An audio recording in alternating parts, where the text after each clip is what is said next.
दोस्तों आज की इस क्लास में हम बिहार डीएलएड एंट्रेंस एग्जाम के लिए इंग्लिश ग्रामर के मोस्ट इंपॉर्टेंट टॉपिक प्रोनाउन करने वाले हैं।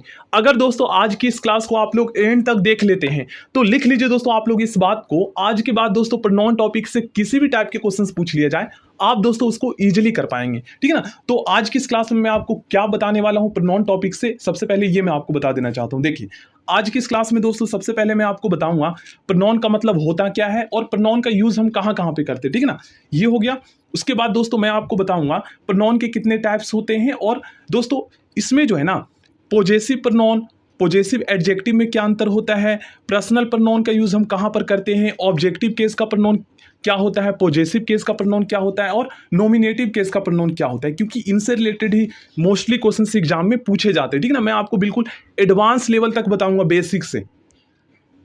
चलिए सबसे पहले हम दोस्तों इसका मतलब समझते हैं। देखिए हिंदी में दोस्तों हमने पढ़े हैं कि संज्ञा के स्थान पर जो शब्द हम यूज करते हैं ना उसको दोस्तों हम सर्वनाम कहते हैं और यही अर्थ होता है इंग्लिश में, ठीक है ना। नॉन के स्थान पर जो वर्ड्स हम यूज करते हैं ना उसको दोस्तों हम प्रोनाउन कहते हैं। अब दोस्तों प्रोनाउन का जरूरत क्यों पड़ा ये हम समझते हैं। देखिए जब दोस्तों मान लीजिए आप किसी व्यक्ति के ऊपर एक पैराग्राफ लिख रहे हैं, ठीक है ना, तो उसमें क्या है दोस्तों उसका जो नाम है ना बार बार आप उसका नाम जो है सेंटेंस में रिपीट करेंगे तो कहीं ना कहीं जो है ना नाम रिपीट करने से वाक्य की जो सुंदरता होती है वो खत्म हो जाती है। तो इसलिए दोस्तों उसके स्थान पर जो है ना जो सबसे ज्यादा उसके अकॉर्डिंग जो एप्रोप्रिएट प्रोनाउन होता है उसका यूज करते हैं। यहां पर आप लोग पढ़ भी सकते हैं, लिखा हुआ है, ठीक। देखिए इस कंसेप्ट को दोस्तों आप लोग ध्यान से समझिएगा, बहुत ही ज्यादा इंपॉर्टेंट है ये कंसेप्ट। जैसे फर्स्ट वाले सेंटेंस में Ram is a handsome boy, ठीक है ना, ही इज माई स्टूडेंट। अब दोस्तों राम का नाम जो है ना दोबारा रिपीट करने के बजाय इसके स्थान पर ही प्रोनाउन का यूज कर लिया गया है जो कि सही है। अब सेकंड वाले सेंटेंस में आप लोग देखिए Sita is a beautiful girl, she lives with her husband. अब दोस्तों सीता के लिए जो सबसे एप्रोप्रिएट प्रोनाउन था ना वो था सी, तो उसके स्थान पर सीता के स्थान पर यहां पर सी प्रोनाउन का यूज कर लिया गया जो कि सही है, ठीक है ना। अब थर्ड वाले सेंटेंस में देखेंगे तो a dog is a pet animal, it barks at night. अब डॉग के लिए जो सबसे एप्रोप्रिएट प्रोनाउन है ना वो इट होता है, क्योंकि आप सभी जानते हैं इट का यूज दोस्तों हम जानवर के लिए भी करते हैं ना, और भी बहुत चीजों के लिए करते हैं। इसके रिगार्डिंग पढ़ेंगे आज की इस क्लास में, ठीक है ना। तो आप लोग एंड तक देखिएगा क्लास को।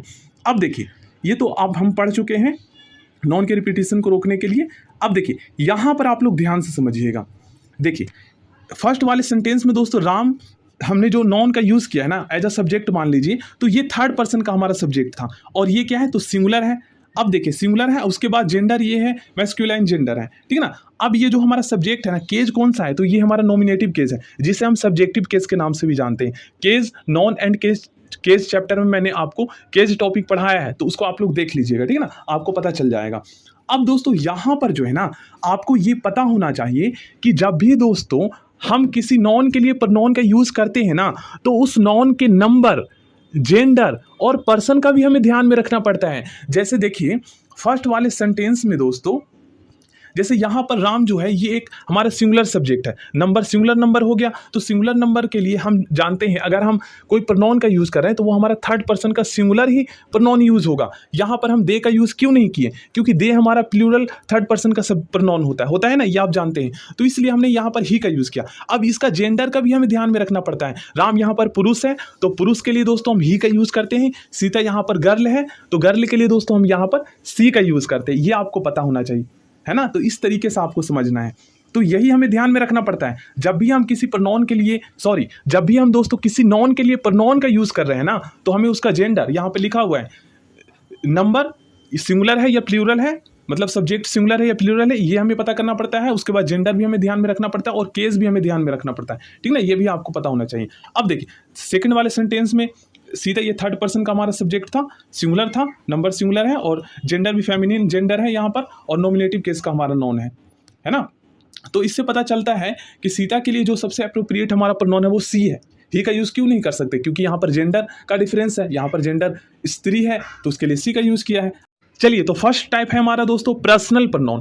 पर्सनल प्रोनाउन को दोस्तों हम हिंदी में व्यक्तिवाचक सर्वनाम के भी नाम से जानते हैं, ठीक है ना। और इसके अंतर्गत जो प्रोनाउन आते हैं ना उसका यूज दोस्तों हम आमतौर पर व्यक्तियों के लिए करते हैं, लोगों के लिए ही करते हैं। बस इतना आप समझ लीजिए, आपको पता चल जाएगा पर्सनल प्रोनाउन हम किसको कहते हैं, ठीक ना। अब इसके अंतर्गत जो प्रोनाउन आते हैं ये सभी प्रोनाउन आते हैं, इसको आप लोग याद कर लीजिएगा। अब पर्सनल प्रोनाउन के अंतर्गत भी दोस्तों पर्सन का खेल है। देखिए इसके अंतर्गत क्या होता है ना, देखिए इसके अंतर्गत एक होता है फर्स्ट पर्सन का प्रोनाउन और एक होता है सेकंड पर्सन का प्रोनाउन और एक होता है थर्ड पर्सन का प्रोनाउन। तो इसका यूज दोस्तों हम कैसे ग्रामर में कहाँ पर करते हैं ये भी हम सीखेंगे, ठीक है ना। सबसे पहले आप लोग ये समझिए कि फर्स्ट पर्सन का प्रोनाउन का मतलब क्या होता है। तो देखिए मैं दोस्तों आपको पढ़ा रहा हूँ, तो मैं जो है ना आई और वी ये दोनों दोस्तों हमारा फर्स्ट पर्सन का प्रोनाउन हो जाता है। और आप लोग दोस्तों सुन रहे हैं मेरी बात को, आप लोग पढ़ रहे हैं, तो आप दोस्तों सेकंड पर्सन के प्रोनाउन हो गए, मतलब आप यू हो गए। और अगर हम थर्ड पर्सन किसी के बारे में बात कर रहे हैं तो उसके अंतर्गत जो है ना ही, सी, इट और दे ये सारे प्रोनाउन आ जाएंगे थर्ड पर्सन के अंतर्गत, ठीक है ना।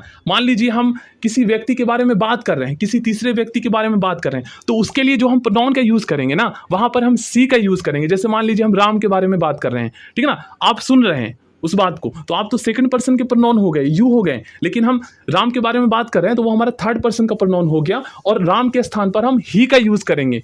ये होता है थर्ड पर्सन का प्रोनाउन, ठीक है ना। अब आपको पता चल गया होगा। अब इसके अंतर्गत प्लूरल और सिंगुलर का भी खेल है। देखिए पहला होता है हमारा, देखिए आई है होता है दोस्तों ये हमारा सिंगुलर प्रोनाउन फर्स्ट पर्सन का, और बी होता है हमारा फर्स्ट पर्सन का प्लूरल प्रोनाउन, ठीक है ना, ये आपको पता होना चाहिए। अब इसका यूज कहां पर करते हैं ये धीरे धीरे आप लोग सीखेंगे। उसके बाद आता है सेकंड पर्सन का प्रोनाउन। तो यू का यूज दोस्तों हम जो है सिंगुलर के रूप में भी करते हैं और प्लूरल के रूप में भी करते हैं, ये भी आपको पता है ऑलरेडी, ठीक है ना।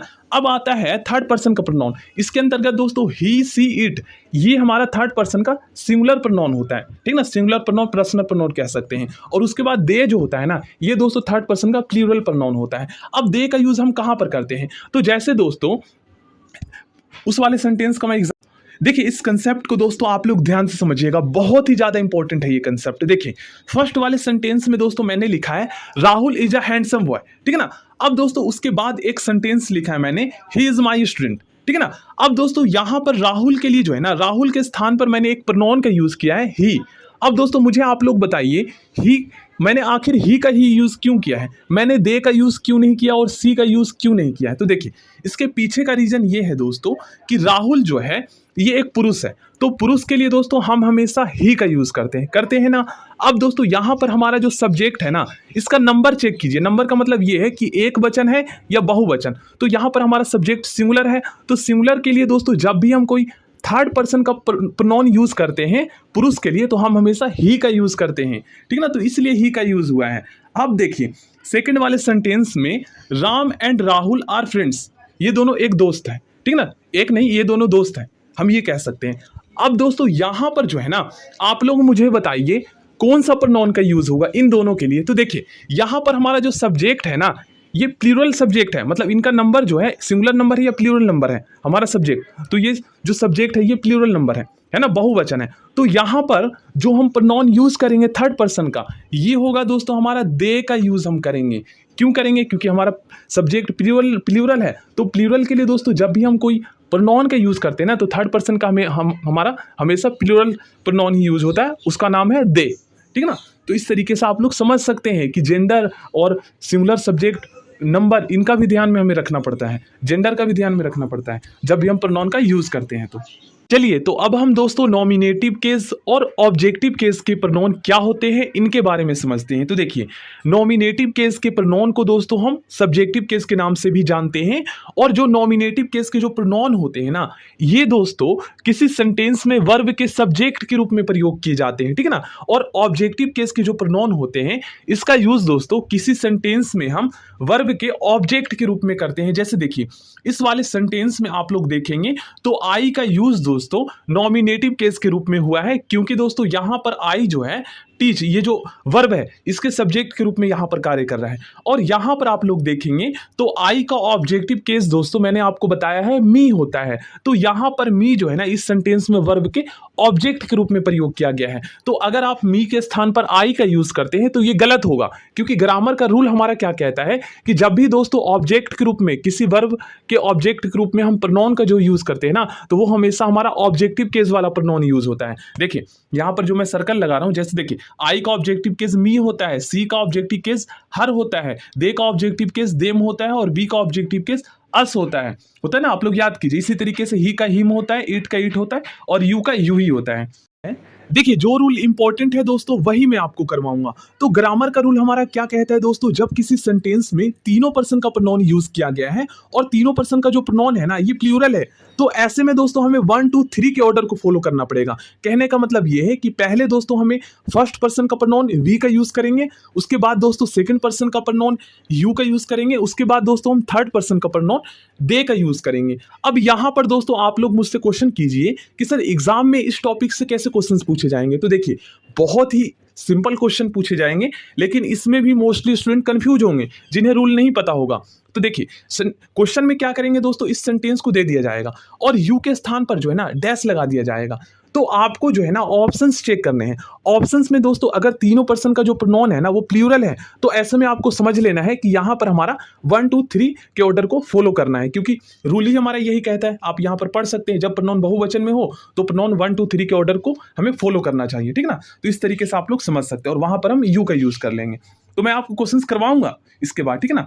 चलिए रूल नंबर हमारा 5 क्या कहता है, जब किसी सेंटेंस में दोस्तों let preposition like between but except का यूज किया गया हो, तो उसके बाद दोस्तों जो प्रोनाउन आएगा ना वो हमारा ऑब्जेक्टिव केस में होगा या नॉमिनेटिव केस में, ये आपको बताना है। तो देखिए रूल हमारा यहां पर जो कह रहा है यहां पर बता दिया गया है। इसके बाद दोस्तों हम जो प्रोनाउन के यूज करते हैं ना वो हमेशा हमारा ऑब्जेक्टिव केस में होता है। तो अब आप लोग सोचिए दोस्तों, ऑब्जेक्टिव केस और नॉमिनेटिव केस जब हमें पता चल गया तो कितना आसान हो गया कि ऑब्जेक्टिव केस क्या होता है, सिंपली हम वहां पर यूज कर लेंगे। देखिए अगर आपको आई पता है और आई का ऑब्जेक्टिव केस आपको पता है मी होता है, तो सिंपली आप समझ जाएंगे कि यहां पर जो प्रीपोजिशंस यूज किया गया है ना इसके बाद जो हम प्रोनाउन यूज करेंगे वो हमारा ऑब्जेक्टिव केस में होगा। हम आई का यूज क्यों करें, क्योंकि आई तो नॉमिनेटिव केस में है, जबकि हमारा रूल क्या कहता है कि इन सभी प्रीपोजिशंस के बाद जब भी हम कोई प्रोनाउन का यूज करते हैं तो वो हमेशा हमारा ऑब्जेक्टिव केस वाला प्रोनाउन यूज होता है, ठीक ना। जैसे देखिए इस सेंटेंस में सेकंड वाले में there is no problem between her and me, यहां पर हर और मी ये दोनों दोस्तों ऑब्जेक्टिव केस में है, लेकिन यहां पर सी एंड आई ये हमारा सब्जेक्टिव केस में है, तो इसलिए गलत है ये वाला सेंटेंस। इस तरीके से आप लोग समझना। जैसे देखिए लेट के बाद यहां पर मी का यूज किया गया है जो कि ऑब्जेक्टिव केस में है, अगर लेट के बाद हम आई का यूज कर लेते तो गलत हो जाता, ठीक है। तो इस यही पढ़ने से यही हमें समझ में आता है कि धीरे धीरे ही सीखेंगे, लेकिन हमें अच्छे से समझ में आ जाएगा अगर हम बेसिक से सीखे तो, ठीक है ना। अब चलिए यहां पर हम देखते हैं रूल नंबर, देखिए ये वाला पीडीएफ दोस्तों मैं टेलीग्राम पे शेयर कर दूंगा, तो अगर आप टेलीग्राम ज्वाइन कर लेते तो वहां पर आपको पीडीएफ मिल जाएगा, ठीक है ना। देखिए नेक्स्ट है हमारा, यदि दो नॉमिनेटिव, मतलब नॉमिनेटिव्स का मतलब यहां पर दोस्तों दो सब्जेक्ट, दो लोगों के बीच तुलना हो। नॉमिनेटिव का मतलब ये आप लोग समझ लीजिए कि यहां पर जो है ना नॉमिनेटिव केस के प्रोनाउन के बीच तुलना हो, मतलब इसके अंतर्गत आई आए, वी आए, यू आए, दे आए, ही सी इट आए, इसके अंतर्गत मी और अस ना आए, क्योंकि वो फिर ऑब्जेक्टिव केस हो जाता है, तो इसलिए यहां पर नॉमिनेटिव्स लिखा गया। मतलब अगर दोस्तों कहने का मतलब ये है कि यदि दो नॉमिनेटिव केस के प्रोनाउन के बीच तुलना हो, ये कहने का मतलब है इस सेंटेंस का, सॉरी इस स्टेटमेंट का, कि यदि दो नॉमिनेटिव केस के प्रोनाउन के बीच तुलना हो तो एज देन के बाद दोस्तों हम नॉमिनेटिव केस के प्रोनाउन का प्रयोग करते हैं। देखिए कंपैरेटिव डिग्री में हम क्या करते हैं, कंपैरेटिव डिग्री का एडजेक्टिव के यूज करने के बाद दोस्तों हम देन का यूज करते हैं ना, ये आपको पता है, ठीक है। तो इसके बाद जो हमारा प्रोनाउन आएगा ना वो हमेशा हमारा नॉमिनेटिव केस वाला प्रोनाउन यूज होगा, ठीक है ना, जब हम दो लोगों के बीच तुलना कर रहे हैं। तो जैसे देखिए इस वाले में मी क्यों गलत है, इसलिए गलत है क्योंकि दोस्तों यहां पर जब ही is as fast as me, यहां पर दो नॉमिनेटिव के बीच तुलना हो रहा है। अब ये मत आप लोग सोचिएगा कि यहां पर कंपैरेटिव डिग्री ही होना चाहिए, यहां पर देखिए एज फास्ट एज ये पॉजिटिव डिग्री है, बस ये देखना है आपको कि यहां पर दो प्रोनाउन के बीच तुलना हो, दो लोगों के बीच, तो इसलिए देखिए मी का यूज गलत है यहां पर, अगर आई का यूज होता तो सही होता, क्योंकि देखिए दो लोगों के बीच तुलना हो रहा है। इसी तरीके से I run faster than him का यूज इसलिए गलत है क्योंकि यहां पर ऑब्जेक्टिव केस में यूज कर लिया गया, जो कि यहां पर बोला गया है कि नॉमिनेटिव केस का प्रोनाउन का ही हम यूज कर सकते हैं। देखिए यहां पर बिल्कुल सही है।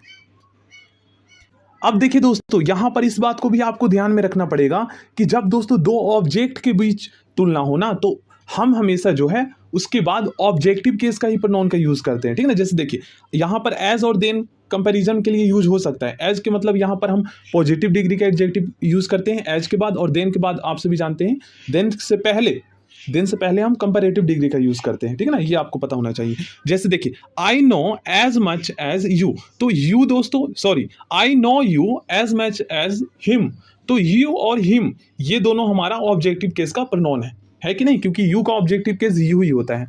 अब उसके बाद इट का रूल हमारा क्या कहता है कि इट का प्रयोग दोस्तों अगर हम सब्जेक्ट के रूप में करते हैं तो उसके बाद जो है ना, अगर वी के किसी फॉर्म, कहने का मतलब ये है कि यहाँ पर अगर कोई भी हेल्पिंग वर्ब का यूज हो रहा है ना, तो उसके बाद जो हम प्रोनाउन का यूज करेंगे वो हमारा नॉमिनेटिव केस में होगा। ठीक है ना, जैसे इट इज, कई बार स्टूडेंट गलत यूज करते हैं इंग्लिश बोलने में भी, जिनको ग्रामर का रूल नहीं पता है, ठीक है ना, वो क्या करते हैं, इट इज मी का यूज करते हैं, जो कि गलत है। ग्रामर का रूल अगर आपको पता है तो आप सिंपली वहां पर आई का यूज करेंगे और जो कि सही होगा। ठीक ना, तो उसके बाद हम हमेशा आई का यूज करते हैं, मतलब कि इट के बाद दोस्तों अगर कोई हेल्पिंग वर्ब का यूज हो रहा है ना, जैसे इज, एम, आर, वॉज, वर, तो उसके बाद जो हम प्रोनाउन यूज करेंगे वो हमारा नॉमिनेटिव केस का होगा, सब्जेक्टिव केस का, जो कि ऑलरेडी मैंने बताया है। ठीक है ना, देखिए ये वाला। अब यहां पर दोस्तों आप लोग ध्यान से समझिएगा, देखिए इट का प्रयोग दोस्तों हम जानवर, निर्जीव पदार्थ, देश व शिशु के लिए करते हैं। ठीक है ना, लेकिन इट का बहुवचन दोस्तों दे होता है। अब यहां पर थोड़ा सा आप लोग कंफ्यूज हो सकते हैं। देखिए जैसे यहां पर आप लोग पढ़ेंगे Sri Lanka and Pakistan are developing country, ठीक है ना, तो यहां पर ये दोनों जो कंट्री, अब यहां पर बोला गया है कि इट का प्रयोग दोस्तों हम देश के लिए भी करते हैं। तो यहां पर जो है ना दो कंट्री है, और यहां पर दो कंट्री है, तो आप सभी को मैंने बताया था दोस्तों 5-6 मिनट पहले मैंने आपको बताया था, जब मैंने प्रोनाउन का डेफिनेशन बताया था, कि जब दोस्तों हम नॉन के स्थान पर कोई प्रोनाउन का यूज करते हैं ना, सॉरी, नॉन के स्थान पर जो शब्द यूज किया जाता है उसको हम प्रोनाउन कहते हैं ना। तो प्रोनाउन के लिए अब यहां पर आप सभी देख रहे हैं, देश के लिए हम इट का यूज करते हैं। तो जब दोस्तों हमारा नॉन, कहने का मतलब ये है कि जब दोस्तों हमारा सब्जेक्ट प्लूरल हो, तो ऐसे में दोस्तों हम प्लूरल प्रोनाउन का यूज करते हैं ना, सिंगुलर प्रोनाउन का तो आप यूज कर नहीं सकते। इसीलिए यहां पर दो देश है, तो यहां पर इट का यूज नहीं होगा। इसके स्थान पर जो हम प्रोनाउन का यूज करेंगे ना, वो दे का यूज करेंगे। अगर एक कंट्री होता तो हम इट का यूज कर लेते, क्योंकि हमारा रूल कह रहा है ना, तो ये आपको पता होना चाहिए। उसके बाद ये सभी आप लोग पढ़ लीजिएगा, बाकी मैं इस पीडीएफ को सेंड कर दूंगा। देखिए यहां पर दोस्तों आप लोग ध्यान से समझिएगा, दिस और इट में क्या अंतर है। तो दिस का यूज दोस्तों हम एडजेक्टिव के रूप में भी करते हैं और प्रोनाउन के रूप में भी करते हैं। कहने का मतलब ये है कि दिस एक ऐसा मतलब कि वर्ड है दोस्तों, जो प्रोनाउन भी होता है और एडजेक्टिव भी होता है। अब इसका यूज हम कैसे करते हैं, प्रोनाउन के रूप में और एडजेक्टिव के रूप में, ये आप लोग समझिए। तो देखिए अगर दोस्तों दिस के बाद अगर हम कोई हेल्पिंग वर्ब का यूज कर रहे हैं ना, तो दिस हमारा वहां पर प्रोनाउन होगा। ठीक है ना, अब दोस्तों दिस के बाद तुरंत हम कोई नॉन का यूज कर रहे हैं ना, तो वहां पर दिस हमारा दोस्तों एडजेक्टिव होगा।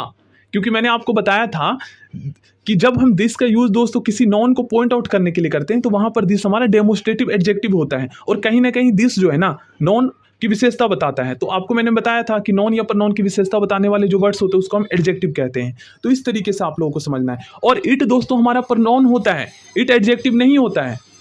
तो इट का यूज दोस्तों हम हमेशा प्रोनाउन के रूप में करते हैं, ठीक है ना, एडजेक्टिव के रूप में नहीं करते हैं। देखिए अब यहां पर आप लोग पढ़ सकते हैं, जैसे यहां पर आप लोग देख लीजिए। अब देखिए दिस का यूज यहां पर किया गया, और उसके तुरंत बाद बुक यहां पर है, तो बुक नॉन है, तो नॉन को पॉइंट आउट कर रहा है दिस, तो यहां पर दिस जो है ना ये एक डेमोस्ट्रेटिव एडजेक्टिव हो गया दिस। ठीक है ना, इस तरीके से आप लोग समझ सकते हैं। और दोस्तों इट का पॉजेसिव एडजेक्टिव जो होता है ना, इट्स होता है। ठीक है, तो आप इट्स का यूज कर सकते हैं, और इसके बाद कोई नॉन आप यूज कर सकते हैं। ठीक है ना, तो वहां पर हमारा इट्स एडजेक्टिव के रूप में यूज होगा, और इसके बाद हम नॉन का यूज कर सकते हैं, क्योंकि आप सभी जानते हैं ये पॉइंट आउट करने के लिए हम कर सकते हैं। देखिए यहां पर बताया गया है इट के बाद नॉन का प्रयोग नहीं होता, क्योंकि इट दोस्तों प्रोनाउन होता है, और नॉन के स्थान पर हम इट का यूज कर सकते हैं, नॉन के पहले नहीं कर सकते हैं। ठीक ना, क्यों नहीं कर सकते, क्योंकि वहां पर फिर इट एडजेक्टिव के रूप में कार्य कैसे करेगा, क्योंकि इट तो एडजेक्टिव होता नहीं है। ठीक है ना, इस तरीके से आप लोग पढ़ सकते हैं। जैसे देखिए यहां पर आप लोग पढ़ सकते हैं, इट बुक इज माइन। क्यों गलत है इट, क्योंकि दोस्तों इट एक प्रोनाउन है, और नॉन से पहले प्रोनाउन का यूज नहीं कर सकते, नॉन के स्थान पर कर सकते हैं। ठीक है ना, ये है समझने का तरीका। अब देखिए दिस का प्रयोग किसी सिंगुलर नॉन के तरह इंगित करने के लिए किया जाता है, जब वन नॉन समीप हो, पास में हो, मतलब पॉइंट आउट करने के लिए दिस का यूज किया जा रहा है। यहाँ पर एज एडजेक्टिव के रूप में दिस का यूज किया गया है, डेमोस्ट्रेटिव। ठीक है ना, इट का प्रयोग किसी सिंगुलर निर्जीव वस्तु शिशु के लिए प्रोनाउन के रूप में होता है। ठीक है ना, प्रोनाउन के रूप में होता है इट का यूज, क्योंकि इसके बाद हेल्पिंग वर्ब है। अब दिस बुक इज माइन, तो यहाँ पर दिस का यूज दोस्तों नॉन के पहले किया गया, दिस यहाँ पर डेमोस्ट्रेटिव एडजेक्टिव है।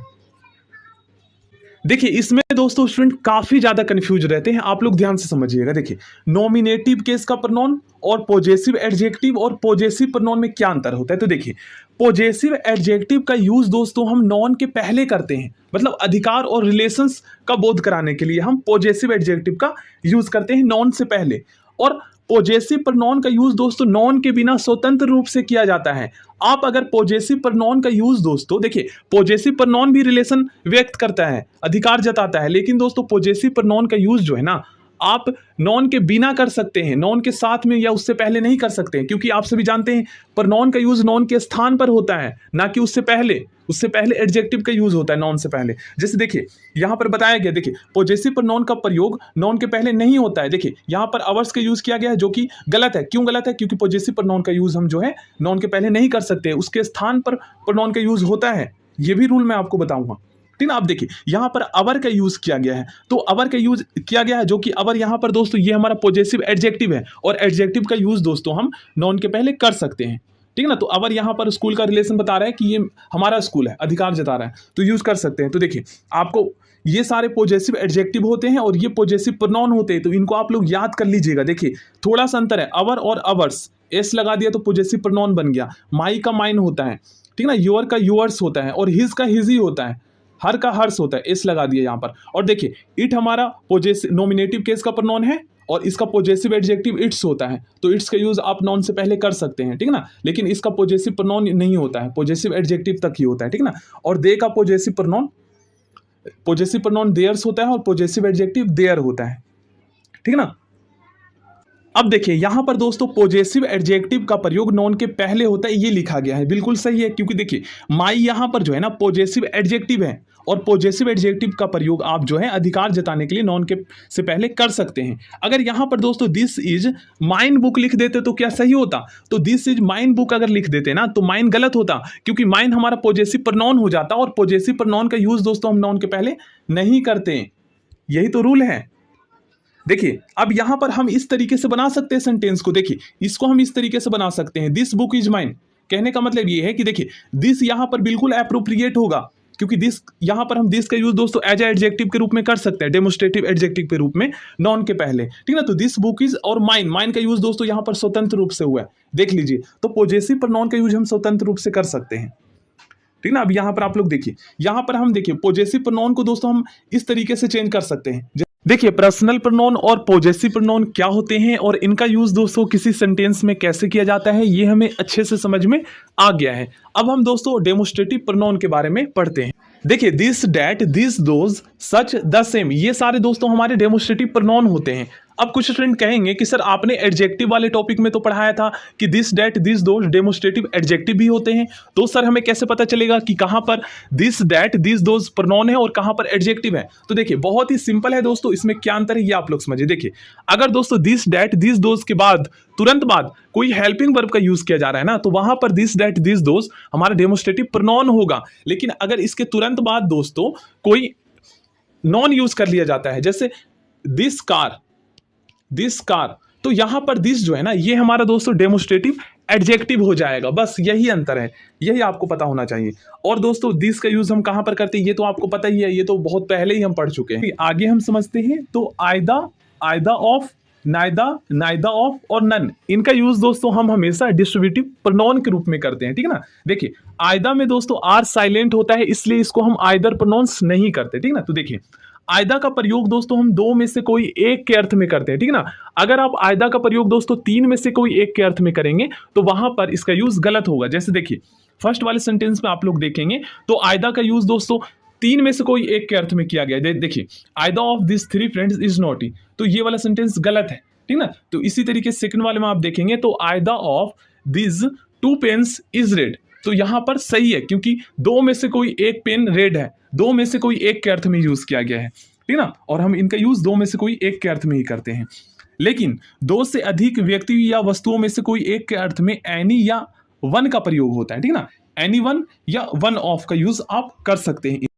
देखिए नाइदा का यूज दोस्तों हम दो में से कोई भी नहीं के अर्थ में करते हैं। जैसे एग्जांपल के रूप में neither of this two girl is active, मतलब दोनों में से कोई भी गर्ल एक्टिव नहीं है, ठीक ना, इसका मतलब ये है। इसी तरीके से लेकिन दो से अधिक व्यक्तियों या वस्तुओं में से कोई भी नहीं के अर्थ में हम नन का यूज करते हैं, मतलब दो में से कोई भी नहीं के अर्थ में हम नाइदा का यूज करते हैं, और दो से अधिक में से कोई भी नहीं के अर्थ में हम नन ऑफ का यूज कर। नेक्स्ट है हमारा दोस्तों रेसिप्रोकल प्रोनाउन। ईच अदर तथा वन अनदर को रेसिप्रोकल प्रोनाउन कहते हैं, ये पारस्परिक संबंध को व्यक्त करते हैं, ठीक ना। तो बाकी इनको पढ़ लीजिएगा इनका यूज। नेक्स्ट है हमारा दोस्तों रिलेटिव प्रोनाउन। इनका यूज दोस्तों हम दो क्लॉज या दो सेंटेंस को जोड़ने के लिए करते हैं। एग्जाम्पल के रूप में आप लोग यहां पर देख सकते हैं। उसके बाद आता है दोस्तों हमारा इंटेरोगेटिव प्रोनाउन। इनका यूज दोस्तों हम क्वेश्चन पूछने के लिए करते हैं, ठीक है ना, सेंटेंस में। इनका यूज यहां पर आप लोग पढ़ सकते हैं, बाकी मैं इसका पीडीएफ सेंड कर दूंगा, तो आप लोग वहां से भी पढ़ लीजिए। नेक्स्ट है हमारा दोस्तों इंडेफिनिट प्रोनाउन। और इंडेफिनिट प्रोनाउन जो होते हैं ना, ये दोस्तों सिंगुलर होते हैं, मतलब इसका यूज हम सिंगुलर सब्जेक्ट के रूप में करते हैं। इसका यूज दोस्तों आप प्लूरल सब्जेक्ट के रूप में नहीं कर सकते। और इसके बाद दोस्तों जब भी हम हेल्पिंग वर्ब या मेन वर्ब का यूज करते हैं तो वह हमेशा हमारा सिंगुलर होता है, क्योंकि जब सब्जेक्ट सिंगुलर होगा तो उसके साथ दोस्तों सब्जेक्ट वर्ब एग्रीमेंट भी यही कहता है कि उसके साथ हम हमेशा सिंगुलर हेल्पिंग वर्ब या मेन वर्ब का यूज करते हैं। अगर हमारा सब्जेक्ट प्लूरल है तब हम प्लूरल हेल्पिंग वर्ब या मेन वर्ब का यूज करेंगे। तो जैसे देखिए, एवरीबॉडी मेक्स मिस्टेक, ये सेंटेंस सही होगा, लेकिन एवरीबॉडी मेक मिस्टेक अगर हम बोलें तो गलत होगा। क्यों? क्योंकि देखिए MEKE मेक, ये जो हमारा मेन वर्ब है ये दोस्तों ऑलरेडी प्लूरल है। और मैंने आपको बताया था कि जब भी दोस्तों हमें वर्ब को सिंगुलर बनाना होता है ना, तो उसमें हम एस या ईएस जोड़ते हैं। तो इसमें मैंने एस जोड़कर इसको सिंगुलर बना दिया। अब हमारा सब्जेक्ट वर्ब एग्रीमेंट सेटिस्फाई हो जाएगा, क्योंकि एवरीबॉडी ये सिंगुलर सब्जेक्ट है और मेक्स ये जो है सिंगुलर मेन वर्ब है, क्योंकि एस लगाकर सिंगुलर बनाया। देखिए, आपने दोस्तों एक सेंटेंस जरूर सुने होंगे, एवरीथिंग इज पॉसिबल। तो आखिर दोस्तों एवरीथिंग के बाद हम आर का यूज क्यों नहीं करें? क्योंकि एवरीथिंग हमारा सिंगुलर सब्जेक्ट होता है, तो सिंगुलर सब्जेक्ट के साथ हम हमेशा सिंगुलर हेल्पिंग वर्ब या मेन वर्ब का यूज करते हैं। इंडेफिनिट प्रोनाउन के बारे में दोस्तों इससे पहले के क्लासेस में मैंने आपको डिटेल में पढ़ाया है, तो उन सभी क्लासेस को आप लोग देख लीजिएगा, प्लेलिस्ट में आपको लिंक मिल जाएगा। So thank you friends.